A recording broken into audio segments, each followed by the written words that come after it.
Welcome back to creatingtrance.com. This is episode 3, Arpeggiations and Bass-lines, but we're going to dive right in. Okay, right now I have a Thor instrument, and I'm going to grab a monophonic arpeggiator and drop it in. And as I flip it around, you'll notice the CV routing has been set up. Now what this does, it connects control voltage and gate. You'll also notice that there's pitch blend and the mod wheel in there as well. The arpeggiator normally piggybacks off of a regular instrument, and when you plug it in, you get a separate sequencer lane, which you can lay in MIDI information. That sounds alright. Kind of dirty. Oh, there we go. Now this arpeggiation is a standard single note 16th. It's synchronized to the tempo. 2 notes, 3 notes, 4 notes, and it'll just keep repeating with the notes that you're hitting, holding 4 keys down at once.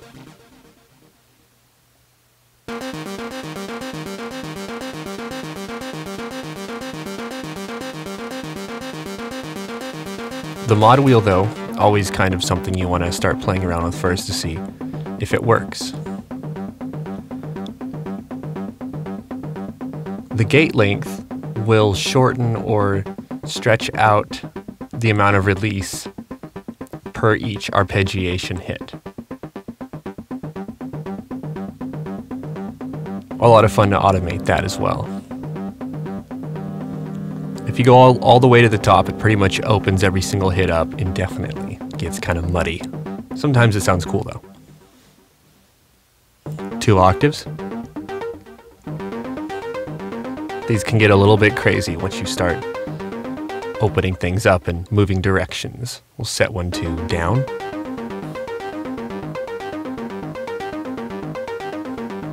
Up and down.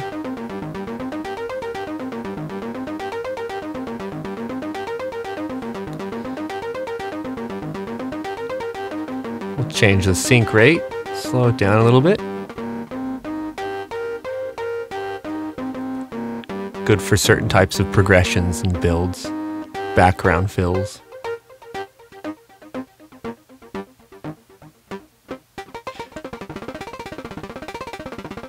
Speed it up a little bit.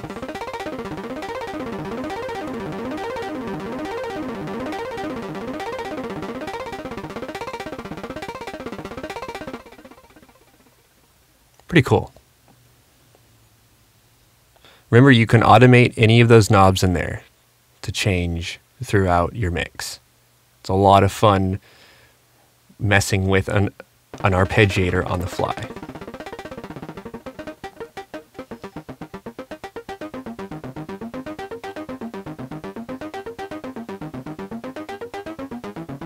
Pitch is also another effect.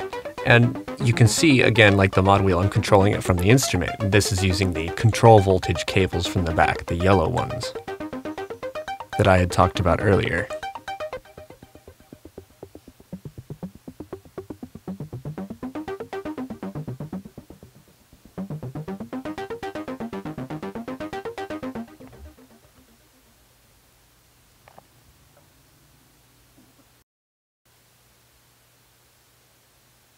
Let's add a combinator here and see if we can put a few instruments together into one arpeggiator. This is always a lot of fun to do when layering things together. We'll just get rid of this connection from the upper mix channel. We can get rid of the mix channel itself. Now the Thor and the arpeggiator are sitting inside of the combinator instrument. We'll put a line mixer in here because we're going to be adding another instrument. Be aware that whenever you put something inside of the combinator, the MIDI notes will trigger to all of the instruments, regardless if they're routed or not through the audio interface. But if you route them, you'll be able to hear them. That's kind of what we use the line mixer for. Sounds like it's working.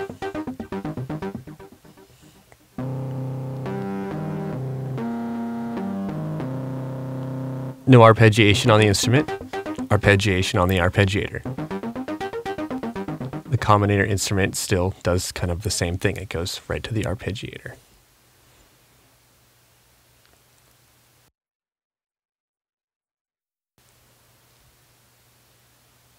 We want to add a second instrument, like we were saying. Kind of make the sound more dynamic.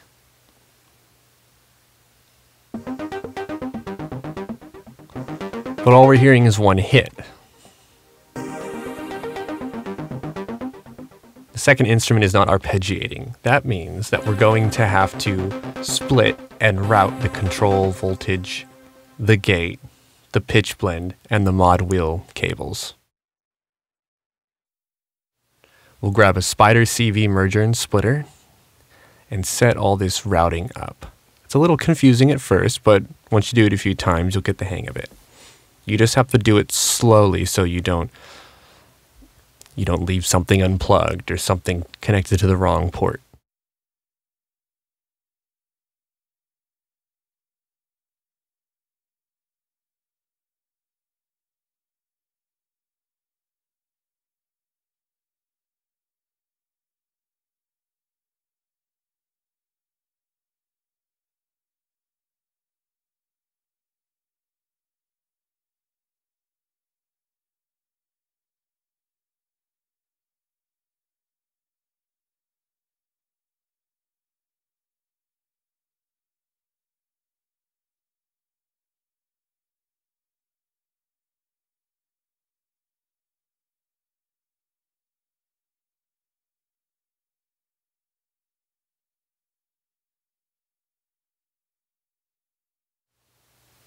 There we go, that looks right.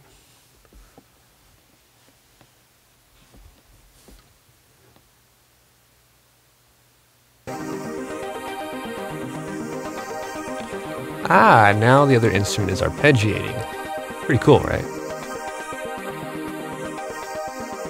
With the combinator instrument, you can really put as many things as you want in there and run them all through a line mixer, set up the control voltage however you want. You don't have to route all of the control voltage cables, you just need the gate and the CV. You don't have to do the mod wheel or the pitch blend. But it's cool, as you can see, I have a MIDI keyboard connected, I am controlling it that way, and it's doing both at the same time. Lots of different things you can automate here.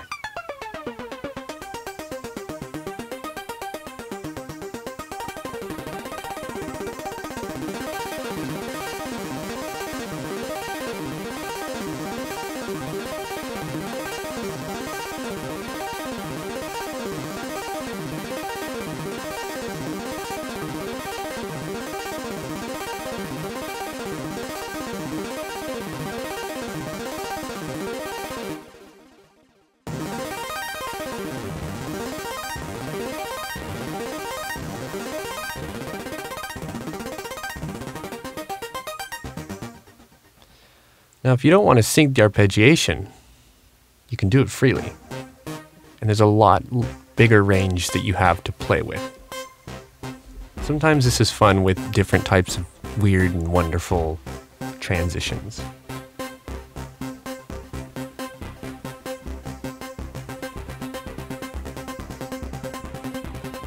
If you want to keep it completely synced, you can also just automate the tempo of the entire track if the whole thing focuses around that automation.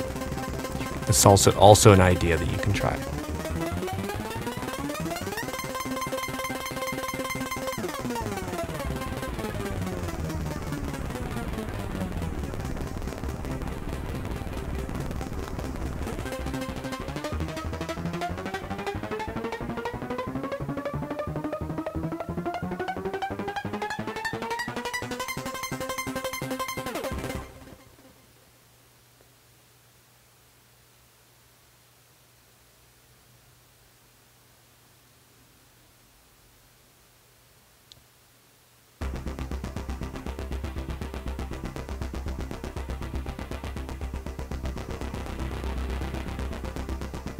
Even some of the simplest arpeggiation methods work really well.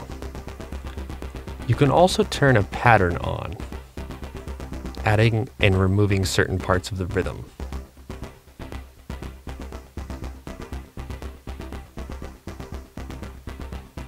Kind of like a handmade gate.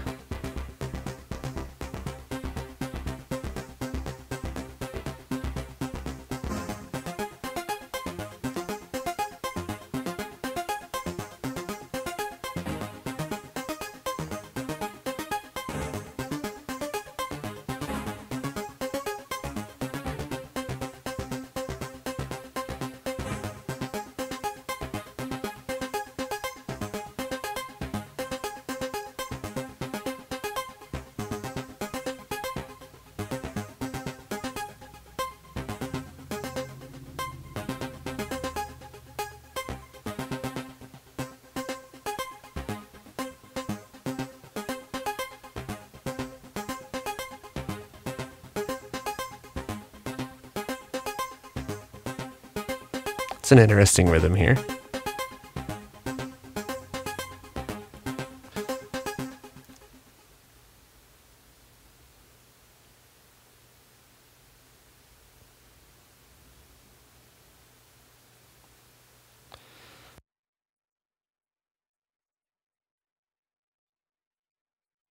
You can also add or remove steps. It normally comes with all the steps set up. You can remove them down to make the pattern simpler.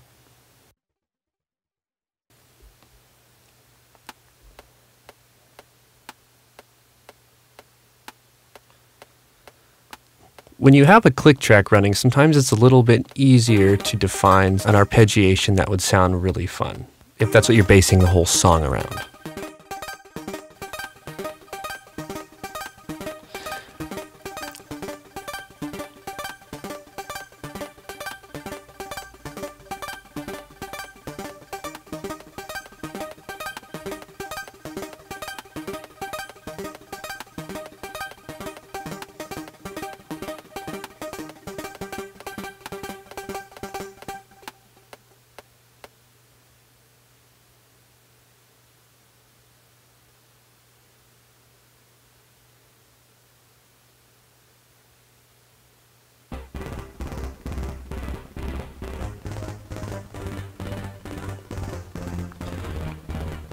Single note arpeggiations, like I said, sometimes work the best, especially in the higher fractional amounts.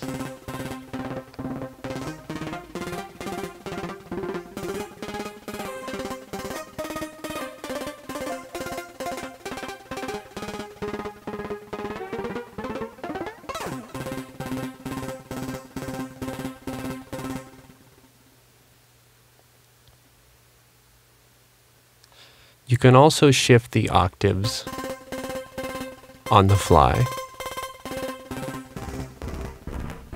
Also something you can automate.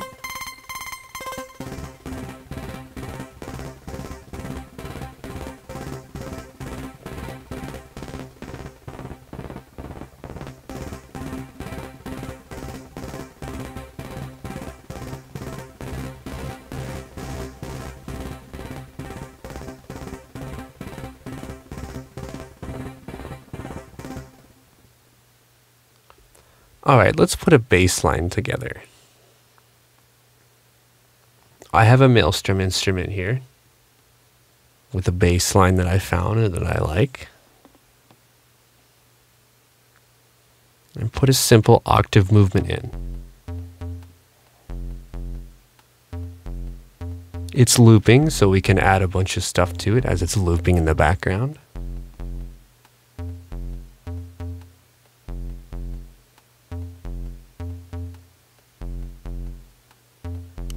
Close it up with a filter.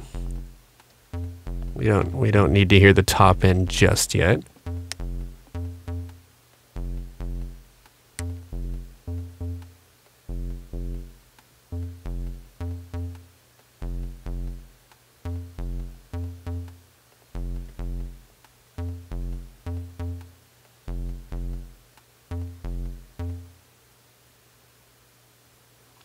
Let's build out a couple loops, some filter automation. You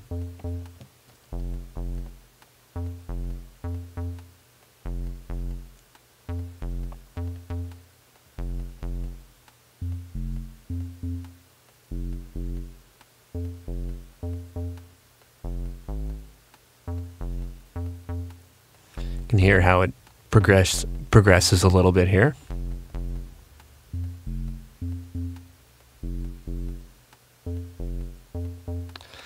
See if we can go up into the third with the rhythm.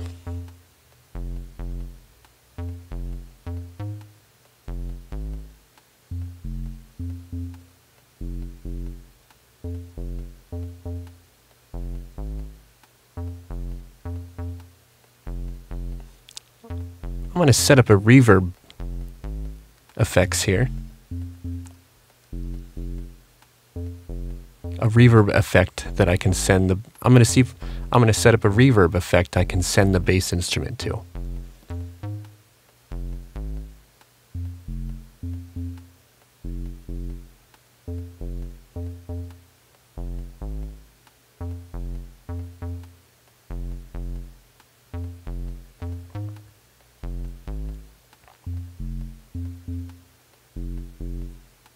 Make sure it's connected, which it connected itself when I dropped it in there.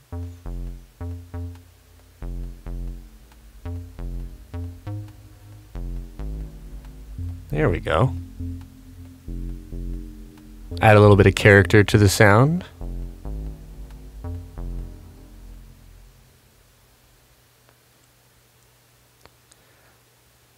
Alright, let's put in a section of bass line that goes up to the 5th or the 7th. Nothing around the root. What kind of a change-up section?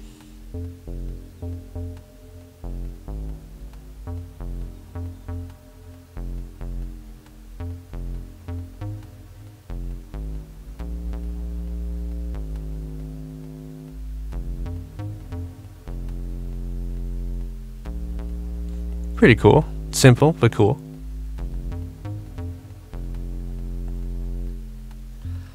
Let's drop a little delay instrument in and dry it up a little bit.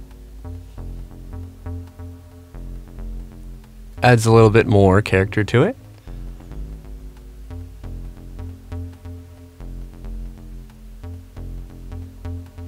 Remember, with each delay hit, it's also hitting the reverb effects. So the reverb is being hit many more times now. So you probably don't have to use the send effects as much now. But I just left it turned up to that level. Let's put an arpeggiator on this bass line here and see what happens. Mix it up a little bit. Let's drop all those notes down here.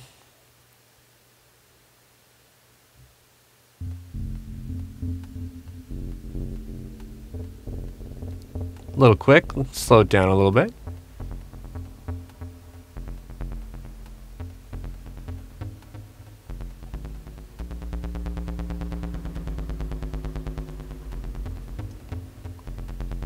That's pretty cool. Bass instruments are always really good with arpeggiators, both in the low, the mid, and even the high end. Sometimes you can find some really awesome high end, some really awesome higher frequency sounds with a bass instrument. Just experiment.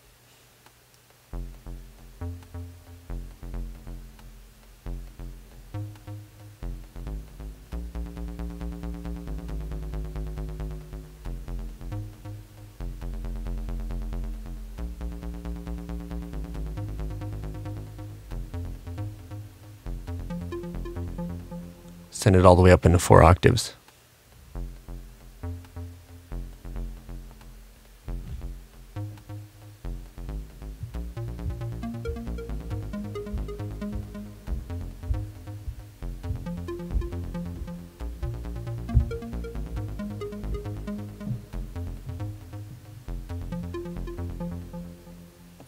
It's pretty cool.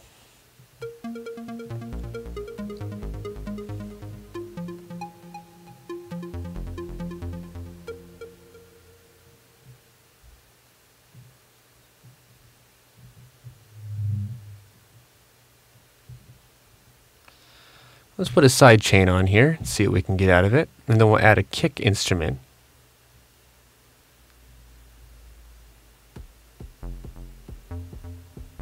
Turn the click off.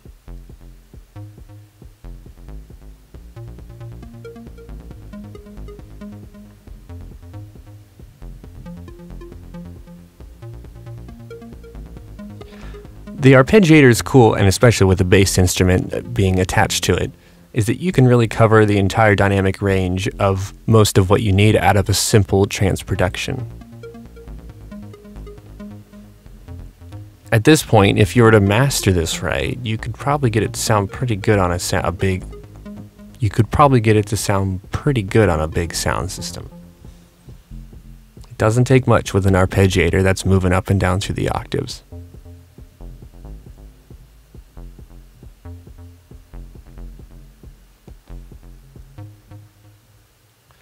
Thank you. This has been another episode of Creating Trance for Reason at creatingtrance.com.